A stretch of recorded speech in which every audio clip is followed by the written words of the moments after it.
नमस्कार, जय हिंद, वंदे मातरम। सभी का स्वागत करता हूं आपके अपने यूट्यूब चैनल कुशवा एजुकेशनल पर। आज की इस क्लास में हम बात करने वाले हैं हिंदी के बहुत ही महत्वपूर्ण प्रश्नों का विश्लेषण करेंगे। तो वीडियो की शुरुआत करते हैं। तो क्या है अपना फर्स्ट क्वेश्चन, मल्लुकदास जी का जन्म स्थान कहाँ है? क्या पूछा है क्वेश्चन, मल्लुकदास जी, क्या मल्लुकदास जी का जन्म स्थान पूछा है, वह कहाँ पे हुए थे? तो आपके ऑप्शन हैं कड़ा, पटना, मेरठ, दौसा। तो जल्दी से बताइए क्या हो जाएगा इसका आंसर। अरे क्या हो जाएगा इसका आंसर? तो इसका आंसर है मित्रों, क्या हो जाएगा, कड़ा। कहाँ पे हुआ था मल्लुकदास जी का जन्म? कड़ा में हुआ था। और बात करें कहाँ की, पटना। पटना में किसका जन्म स्थान है? तो किसका है, किसका? अरे भूल गए क्या? गुरु गोविंद, क्या? गोविंद सिंह। गुरु गोविंद सिंह का जन्म स्थान है। थोड़ा छोटा लिखना पड़ेगा अपन को। किसका जन्म स्थान है, कहाँ पे? पटना में। तो गुरु गोविंद सिंह। और दौसा की बात करें तो दौसा में कौन कौन का जन्म हुआ था, किसका हुआ था? ये तो सबको याद होगा, किसका? अरे मित्रों, सुंदर दास जी को भूल गए क्या? क्या सुंदर दास जी, इनको भूल गए क्या? तो इनका जन्म कहाँ हुआ था? दौसा में। और मेरठ में किसका हुआ था? गोविंद सिंह का। और कड़ा में किसका हुआ था? तो मल्लुकदास जी का। नेक्स्ट बात कर लेते हैं। नेक्स्ट क्वेश्चन है, निर्गुण पंथ के संस्थापक हैं। जो भक्ति का निर्गुण और सगुण जो दो में बांटा है, उनमें से निगुण का संस्थापक बताना है।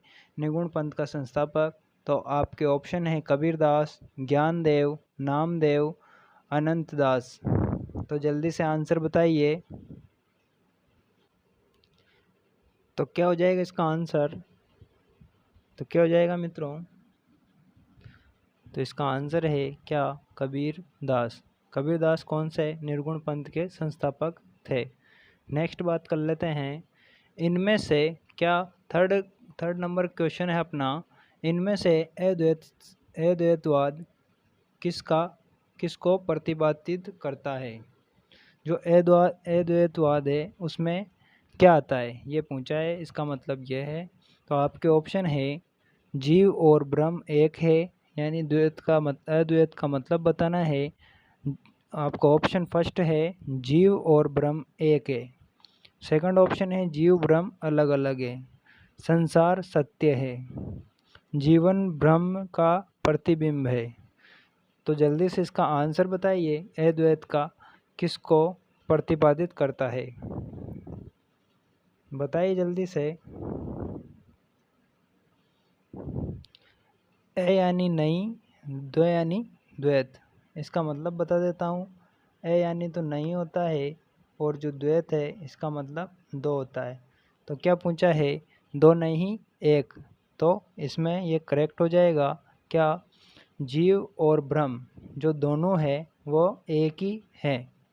अद्वैत में जो जिसने माना है उसके अनुसार जीव और ब्रह्म एक है। ये इसका करेक्ट आंसर हो जाएगा। तो किसने माना है कमेंट बॉक्स में बताना, अद्वैतवाद का प्रतिपादन किसने किया, जल्दी से बताना। नेक्स्ट क्वेश्चन की बात कर लेते हैं इतने। निम्नलिखित रचनाओं के संग्रहकर्ताओं का असंगत विकल्प कौन सा है? क्या पूछा है, जो रचनाएं हैं उनके संग्रहकर्ताओं का असंगत विकल्प चुनना है आपको। तो जल्दी से बताइए। आपको इतने ऑप्शन बता देता हूँ। महिला, महिला रचना किसकी है? गुरु गोविंद सिंह की।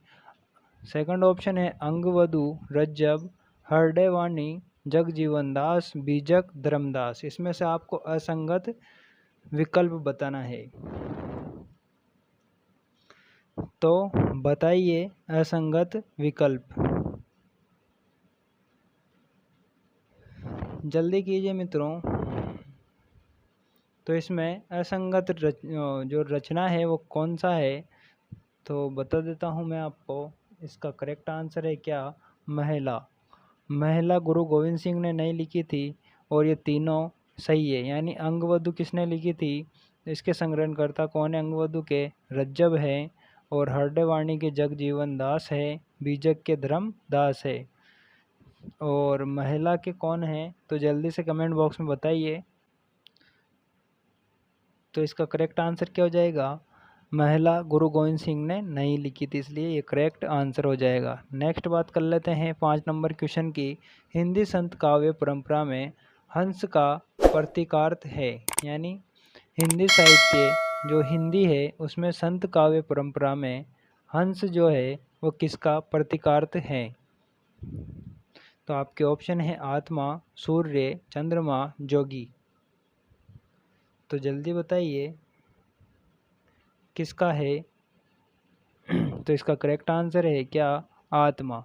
आत्मा का कौन है प्रतीकार्थ, आत्मा का प्रतीकार्थ है हंस, जो किसका है, संत काव्य परंपरा का। तो इसका करेक्ट आंसर हो जाएगा आत्मा। नेक्स्ट बात कर लेते हैं सुंदरदास, क्या सुंदरदास का जन्म कहाँ हुआ। जल्दी से बताइए सुंदरदास का जन्म कहाँ हुआ है। आपको मैंने पहले ही बता दिया है, क्योंकि ये क्वेश्चन बार बार आते हैं इसलिए इनका अपन ने विश्लेषण किया है। कौन सी टॉप 1000 प्रश्नोत्तरी में इनका समावेश हुआ है, यानी आने की पूरी संभावना है। सुंदरदास का जन्म कहाँ हुआ। आपके ऑप्शन है माधवपुर, सीही, दौसा या धौसा, कड़ा। तो आपको कड़ा में मैंने किसका बताया था, अरे किसका बता दिया था, मलूक दास का। कौन सा, मलूक दास। तो और दौसा का भी बताया था, तो दौसा में कौन है, अपने सुंदर दास। कौन है, सुंदर दास। तो इसका करेक्ट आंसर क्या हो जाएगा, दौसा इसका करेक्ट आंसर हो जाएगा, जहाँ पे सुंदर दास जी का जन्म हुआ था।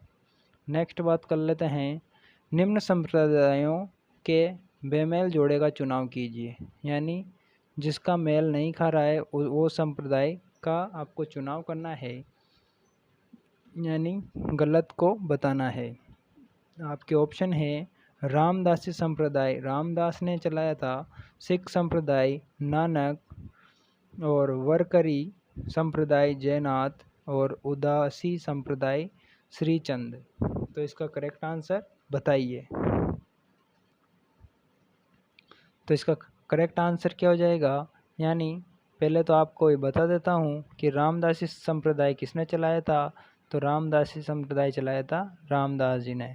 और सिख संप्रदाय किसने चलाया था, तो नानक ने चलाया था। और उदासी संप्रदाय श्रीचंद ने चलाया था। तो इसका जो गलत है, यानी इसका जो इस प्रश्न का सही आंसर क्या हो जाएगा, अरे क्या हो जाएगा, तो सही आंसर नंबर 3 हो जाएगा। वरकरी संप्रदाय का जो रचना चलाने वाले थे वो कौन थे, जल्दी से बताइए। तो इसकी आगे बात करेंगे अपन। इतने नेक्स्ट क्वेश्चन की बात करते हैं।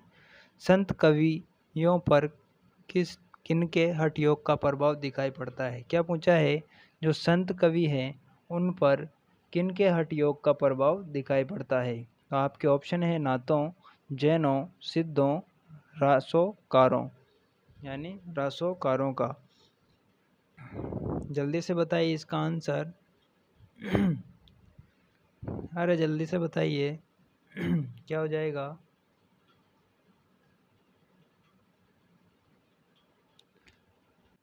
तो इसका करेक्ट आंसर क्या हो जाएगा, नाथों का। नाथों ने कौन सा हठ योग ज़्यादा महत्व दिया था हठ योग को, तो नाथों का प्रभाव किस पे पड़ा, तो संत कवियों पर हठ योग का प्रभाव पड़ा। नेक्स्ट बात कर लेते हैं किस संत कवि की रचनाएं निर्गुण एवं सगुण दोनों उपासनाओं से संबंधित हैं, यानी जिसने निर्गुण और सगुण दोनों उपासनाओं से संबंधित रचनाएं की है उस कवि का, संत कवि की को बताना है। तो आपके ऑप्शन है कबीर, रामानंद, नामदेव, ज्ञानदेव। तो जल्दी से बताइए क्या हो जाएगा इसका करेक्ट आंसर। जिसने निर्गुण और सगुण दोनों उपासनाओं से संबंधित रचनाएं की है उनका नाम बताना है। तो जल्दी से बताइए क्या हो जाएगा इसका आंसर। तो इसका करेक्ट आंसर है नामदेव, जिन्होंने क्या की थी, निर्गुण और सगुण दोनों उपासनाओं में अपनी रचनाएं की थी। कबीर कौन सा है, तो कबीर निर्गुण का प्रवर्तक है। निर्गुण, क्या निर्गुण कबीर की थी। रामानंद की कौन सी थी, सगुण। नामदेव की कौन सी थी, तो दोनों। नेक्स्ट बात कर लेते हैं, सिखों का वह कौन सा गुरु है जो संत काव्य धारा का कवि था। क्या पूछा है, सिखों का वह कौन सा गुरु है जो संत काव्य धारा का कवि था। तो जल्दी से बताइए। आपके ऑप्शन है गुरु गोविंद सिंह, गुरु अर्जुन देव, गुरु नानक देव, गुरु तेग बहादुर। तो जल्दी से बताइए। बहुत ही इम्पोर्टेंट क्वेश्चन है। क्या सिखों का वह कौन सा गुरु है जो संत काव्य धारा का कवि था। तो इसका आंसर है क्या, गुरु नानक देव। नेक्स्ट बात कर लेते हैं, मुझको तू क्या ढूंढे रे बंदे, सॉरी, मुझको क्या ढूंढे बंदे, मैं तो तेरे पास में, किसकी पंक्ति है। बहुत ही इम्पोर्टेंट पंक्ति है, आई हुई पंक्ति है, इसलिए इसको स्टार लगा लीजिए। तो आपके ऑप्शन है कबीर, रैदास, दादू, नानक। बहुत ही इम्पोर्टेंट की पंक्ति है, मुझको तू क्या ढूंढे रे बंदे, मैं तो तेरे पास में। तो किसकी है, तो कबीर की पंक्ति है। नेक्स्ट बात कर लेते हैं, कौन दसदा भक्ति का आधार समझा जाता है। क्या दसदा भक्ति का आधार समझा जाता है। जल्दी से बताइए इसका करेक्ट आंसर। दसदा भक्ति का आधार समझा जाता है, कौन है, अरे कौन है। तो इसका करेक्ट आंसर क्या हो जाएगा, रामानंद इसका करेक्ट आंसर हो जाएगा। नेक्स्ट बात करते हैं, निम्न में से वैष्णव धर्म का उप संप्रदाय नहीं है। क्या पूछा है, जो वैष्णव धर्म है उसका उप संप्रदाय नहीं है, यानी 3 इसमें वैष्णव धर्म के उप संप्रदाय है और एक नहीं है। तो आपके ऑप्शन है सहजिया, श्री संप्रदाय, रामावत संप्रदाय, वारकरी संप्रदाय। तो जल्दी से बताइए इसका करेक्ट आंसर और जानिए अपनी तैयारी कैसी है इन प्रश्नों के साथ। तो इसका करेक्ट आंसर हो जाएगा श्री संप्रदाय नहीं है, किसका, वैष्णव का उप संप्रदाय नहीं है। सहजिया, रामावत, वरकरी किसका है, वैष्णव का है। किसका, वैष्णव के उप संप्रदाय है। नेक्स्ट बात कर लेते हैं, लय का महत्व किस शाखा में है। क्या पूछा है अब, लय का महत्व किस शाखा में है। आपके ऑप्शन हैं सगुण, राम भक्ति, कृष्ण भक्ति, निर्गुण। क्या पूछा है, लय का महत्व किस शाखा में है। तो आपके ऑप्शन चारों हैं आपकी स्क्रीन पर। तो जल्दी से बताइए इसका करेक्ट आंसर, लय का महत्व किस शाखा में है। तो इसका करेक्ट आंसर है निर्गुण में कौन सा लय का महत्व है। नेक्स्ट बात कर लेते हैं, 15 नंबर क्वेश्चन है, योग चिंतामणि के रचयिता है। क्या पूछा है अब, योग चिंतामणि जो रचना है उसके रचयिता बताने आपको कौन है। तो आपके ऑप्शन है रामानंद, रामदास, श्याम सुंदर दास, गुरु तेग बहादुर। तो जल्दी से बताइए योग चिंतामणि के रचयिता बताइए कौन है। तो कौन है, रामानंद। कौन है, रामानंद इसका करेक्ट आंसर है, जिन्होंने किसकी रचना की थी, योग चिंतामणि की रचना की थी। बहुत ही इम्पोर्टेंट क्वेश्चन है। नेक्स्ट बात कर लेते हैं 16 नंबर क्वेश्चन, कबीर नामक पुस्तक किसने लिखी। क्या पूछा है अब, कबीर नामक पुस्तक किसने लिखी। तो आपके ऑप्शन है हजारी प्रसाद द्विवेदी, नंद दुलारे वाजपेयी, रामचंद्र शुक्ल, राम कुमार वर्मा। अरे क्या हो जाएगा इसका करेक्ट आंसर, जल्दी से बताइए। तो इसका करेक्ट आंसर है क्या, कबीर इस नामक पुस्तक किसने लिखी। तो ऐसे हजारी प्रसाद द्विवेदी ने। नेक्स्ट बात कर लेते हैं 17 नंबर का क्वेश्चन, संत कबीर पुस्तक के लेखक कौन है। अब पहले तो संत कबीर की पुस्तक पूछी थी, कबीर पुस्तक किसने लिखी, अब संत और लगा दिया है, संत कबीर की पुस्तक के लेखक कौन है। तो आपके ऑप्शन है नामवर सिंह, रामचंद्र शुक्ल, राम कुमार वर्मा, श्याम सुंदर दास। जल्दी से बताइए। कबीर से बहुत प्रश्न होते हैं, इसलिए इसके कोई भी क्वेश्चन छोड़ना मत मित्रों, क्योंकि हर एग्ज़ाम में कबीर आता ही आता है, यानी कबीर के बिना हिंदी साहित्य अधूरा है। संत कबीर पुस्तक के लेखक कौन है। तो इसका करेक्ट आंसर है आचार्य राम कुमार वर्मा। कौन है, आचार्य राम कुमार वर्मा संत कबीर पुस्तक के लेखक हैं। नेक्स्ट बात कर लेते हैं, चंडी चरित्र किसने लिखा, यानी चंडी चरित्र जो है वो किसने लिखा।